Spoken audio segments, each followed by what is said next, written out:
To be the captain of a starship, an officer must usually, well, unless you're Chris Pine, undergo years of training. Only the valuable experience gained from years in the field can leave a commanding officer ready to be responsible for the lives of their crew. Though there are command training programs, this does not guarantee the rank of captain. Captaincies are not exclusive to those who've just won the most battles or made the most first contact with alien species either. No. The rank of captain can be held in various fields. For example, a Captain Montgomery Scott, who was promoted whilst in command of the engineering department of the USS Excelsior. The wealth of experience listed here has come not simply from the actions on screen, but from the details and the further exploits across other Trek media as well. So you better read up. And that's because Star Trek has a wealth of apocrypha to its name, allowing for a deeper understanding of the years both before and after, and in between we meet the stars of the show. So let's do it, shall we? I'm Marcus Bronzy here from Trek Culture, and here is how every Star Trek captain became captain. Number 13, Captain Jonathan Archer. As the first captain in the NX test program, Archer had a lot of history weighing on his shoulders. The Earth-Vulcan alliance was looking to Enterprise as a test run for human space exploration. Whilst the Vulcans were not trying to openly sabotage it, they weren't really doing all they could to help Captain Archer and his crew succeed. Archer was selected based on a varied career both in academics and practice. He had entered flight school at a very young age as he had been able to seek advice from his father, who passed away when Jonathan was 12. His father had been one of the minds behind the Warp 5 engine. A young Archer met Zephyr Cochrane, further inspiring him to continue his dream of space flight. Eager to get into space before Starfleet was chartered, he considered serving aboard a cargo ship, though he decided against it. And rightly so. With the rank of commander, he enrolled in the NX program and became rivals with A.G. Robinson. Robinson beat him to becoming the first pilot in the NX Alpha program, a test ship with engines designed by Archer's father. And that wasn't the only beating that happened. A flaw led to the ship's destruction. However, the pair, along with Trip Tucker, worked to improve their engine's quality on the NX Beta, which Archer piloted this time. They solved the issue with the engine receiving the reprimand for their efforts on the way, because, well, they nicked the second ship without permission. Anyway, it's fair to say, almost directly as a result of this, Admiral Maxwell Forrest gave Archer the captaincy of the NX-01. Number 12, Philippa Georgiou. Philippa Georgiou was born in 2202 in Malaysia, and at the age of 18, she entered Starfleet Academy. There, she met Christopher Pike and quickly gained a reputation as being someone who could drink both Pike and anyone else who walked into the bar under a table, but also as somebody who had every Starfleet regulation learned off book by week 2. Now, she would graduate from the academy with high honours, rising quickly through the ranks as a lieutenant on board the USS Archimedes. She intercepted a transmission from Kaminar. She was able to interpret this as a sign of superior intellect and of a species ready for first contact, even though that really ended up being a species of one. Anyway, she convinced Starfleet to allow her to bring Saru away from the planet at the cost of leaving his family behind with no explanation. Following this, she served several more years in the fleet, earning commendations along the way. She earned a Star Cross and Legion of Honor, along with a diploma from Lycan Military Academy on Andorra for advanced interstellar combat.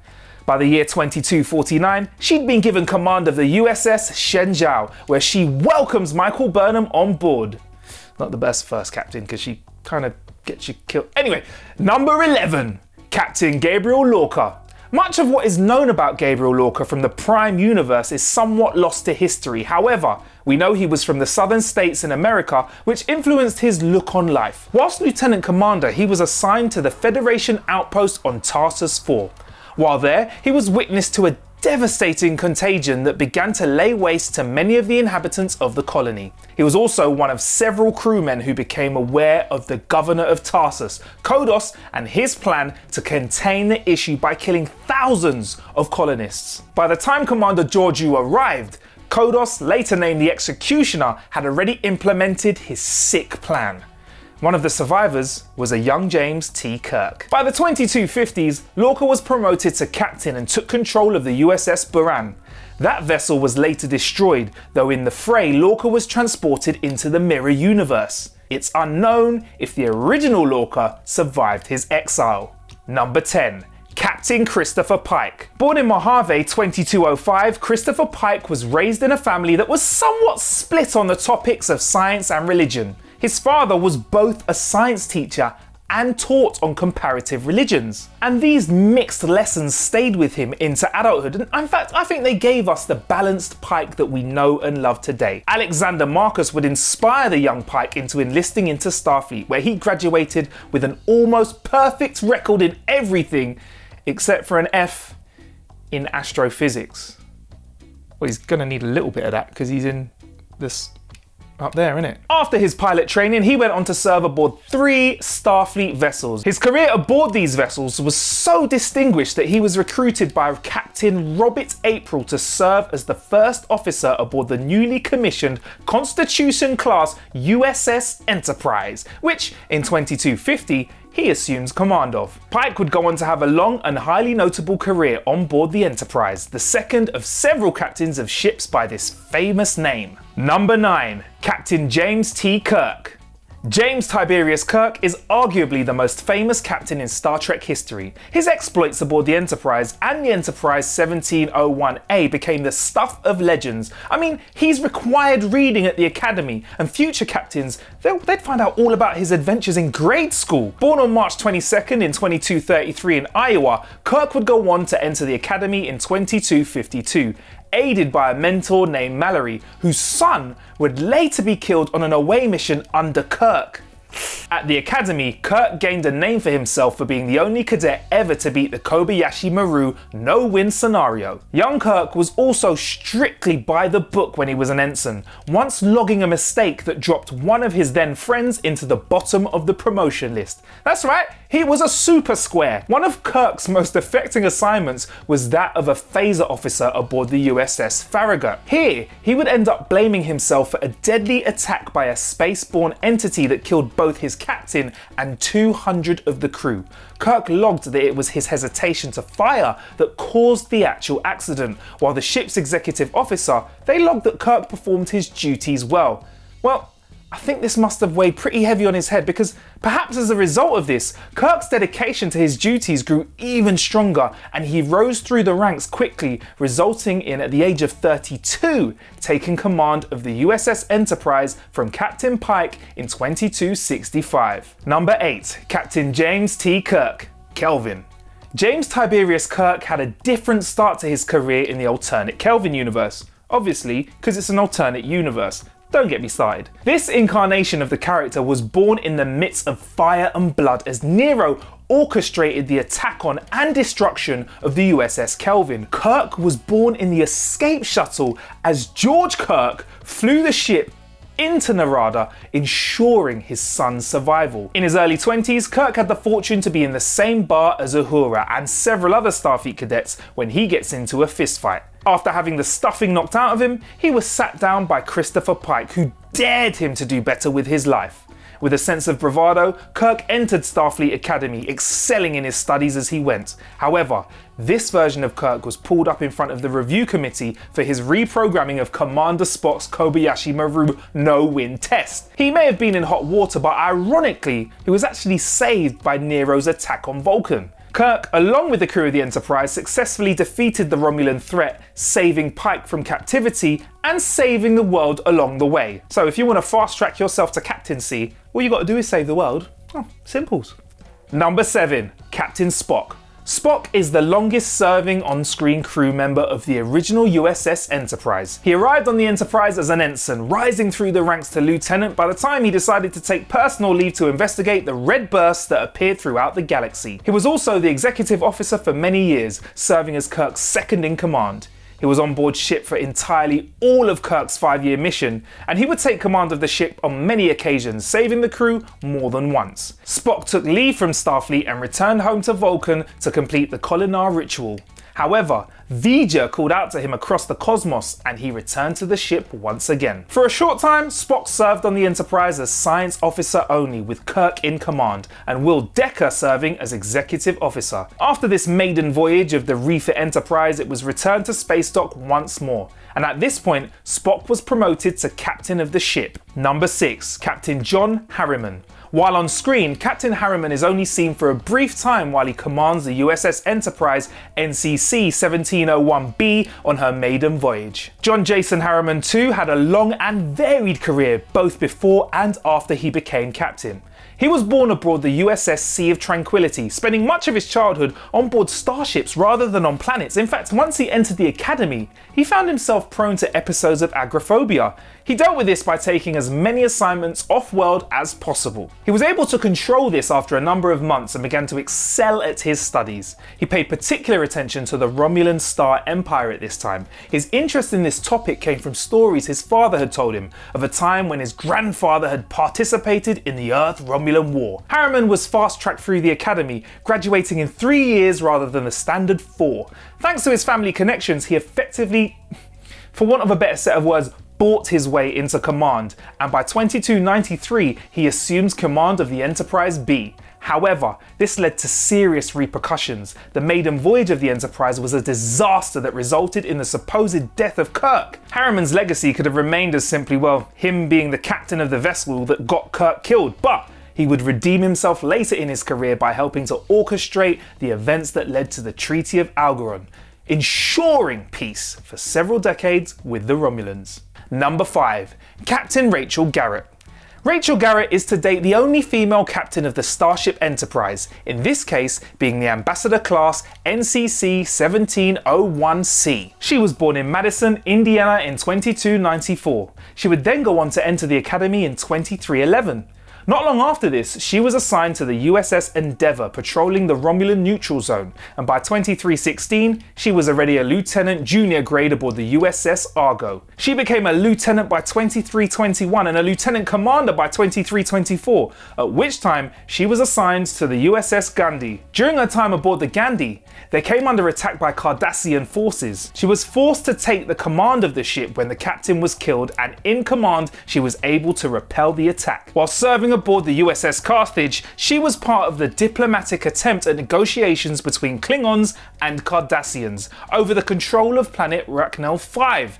Now, this ends in a stalemate, though eventually the Klingons would cede full control to the Cardassians. With her wealth of experience, and after already having been offered command of the USS Stargazer, Garrett was promoted to captain in 2332, taking command of the Enterprise. Number 4, Captain Jean-Luc Picard. Along with James T. Kirk, Jean-Luc Picard is one of the most famous captains of the entirety of Starfleet. His interest in the stars was piqued early in his life. He wrote a ribbon-winning report on starships in school and read about the early Bajoran civilization in 5th grade. His goals to achieve caused a rift in his winemaking family, and his father never condoned his career choice, right up to the time of his death. They were farmers. He wanted to be a spaceman. I kind of get it, it's totally different lives. Picard had a troubled time at Starfleet Academy. He was actually often found rebelling against the accepted norm. He credited the groundskeeper Boothby, who has looked after a few Starfleet cadets along the way, with getting him through his 4 years.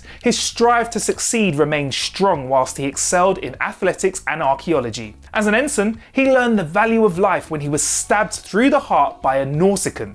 Quick side note, apparently he smiled when it happened. He survived and was posted on the USS Reliant. He displayed command ability while leading a rescue mission to Malika 3, saving an ambassador. Picard was assigned to the USS Stargazer and in 2333 took command of the vessel when the captain was killed in battle. However, this did not necessarily come with a direct promotion to captain. It's more likely that he was promoted to first officer and then to captain, as a jump from lieutenant to captain. Well, that's the kind of thing that only really happens in the Kelvin universe. Picard served on the Stargazer for 22 years until it was lost at the Battle of Maxia. Following 9 years, which have yet to be fully expanded upon, he took command of the USS Enterprise NCC 1701D. Number 3, Captain Benjamin Sisko. Benjamin Sisko was born in 2332 in New Orleans after a prophet arranged his birth. He began attending the academy in 2350, where he initially studied to be an engineer. This would later help in the creation of the USS Defiant. He also met Curzon Dax, who became a mentor to Sisko, nurturing his sense of humour, diplomacy and honour. They served together aboard the USS Livingston. He was promoted to lieutenant and then served aboard the USS Okinawa under Captain Layton. During the Zenkethi War, he was promoted to executive officer and was not afraid to disagree with his captain. Tragedy would follow, as he was assigned as first officer for the USS Saratoga, which was lost during the Battle of Wolf 359, the same battle which resulted in the death of his wife Jennifer, which hit him pretty hard as he'd considered leaving Starfleet. Though after 3 years, he was reassigned to Deep Space Nine. He served as commander for the station for 3 years, also commanding the Defiant for the 3rd year. During that time, he defended the station in battle and engaged in the first contact with the Dominion, although this would later lead to dire consequences. Sisko was finally awarded with the rank of captain in 2371, which he celebrated by shaving his head and becoming an absolute badass, retrofitting the station with major upgrades of a weapons array. Number 2, Captain Kathryn Janeway.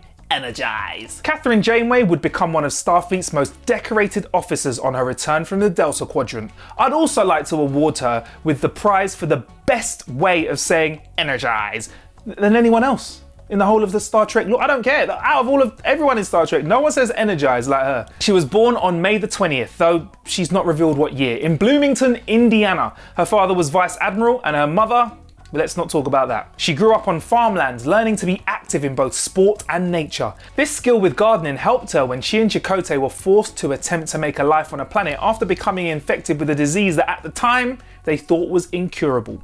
Her first Starfleet posting was aboard the USS Albertani, where she served as a science officer. She was not above making mistakes though. She once knocked out 6 decks at one point due to a misaligned relay. God, I hate it when those pesky relays misalign themselves, don't you? While serving aboard the Albertani, she often felt jealous of the captain for the opportunity to make first contact with an alien species. She was promoted to lieutenant and then served at a Federation outpost that came under attack by the Cardassians. One night, her commanding officer ordered her and an ensign to rescue a wounded Cardassian from a field. From that experience, it's clear why Kathryn Janeway respects her enemies. She would later serve as a commander aboard the USS Billings. She led an away mission which resulted in a shuttle getting damaged and 3 crewmen becoming seriously injured. Out of a sense of guilt, she piloted the shuttle solo the following day to complete the mission. In 2371, she was offered command of the USS Voyager, one of the most advanced ships in the fleet. Well, I was pretty lucky because they were like flung to a whole different quadrant, so yeah, lucky her on that one. Number 1, Captain William T. Riker. William T. Riker was born and raised in Alaska to parents Kyle and Betty Riker, though Betty died when Will was only 2 years old. The two men didn't grow up close to one another, allowing a rift to exist between them for almost 30 years.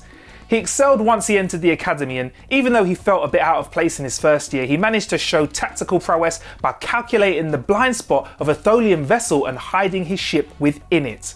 He finished 8th in his class, receiving an assignment to the USS Pegasus under Captain Pressman. After the mutiny and cover-up aboard the Pegasus, Riker was then stationed to Beta Z, where he met his future wife Deanna Troi. He was then assigned as lieutenant aboard the USS Potemkin. It was whilst serving aboard this ship that the transporter accident occurred, creating a duplicate Riker. He was promoted once again though, this time to first officer aboard the USS Hood, which then resulted in him being offered the first command of the USS Drake. He turned that down to serve aboard the Enterprise D. During his tenure on the Enterprise, he was also offered command from the USS Ares and the USS Melbourne, both of which he turned down. He would finally achieve the captain's rank after Picard's assimilation by the Borg, though he went back to commander after Picard's return. That's the kind of guy you want as your number 1. He finally accepted the permanent promotion in 2379 when he took command of the USS Titan. There you go, how every captain became the captain in Star Trek. For more awesome Star Trek content, please make sure you hit like and subscribe, and don't forget to give us a follow on the old Twitter too, @TrekCulture. You can find me on all my social medias @Marcus Bronzy, spelled MarcusBronzy. Until next time, stay blessed.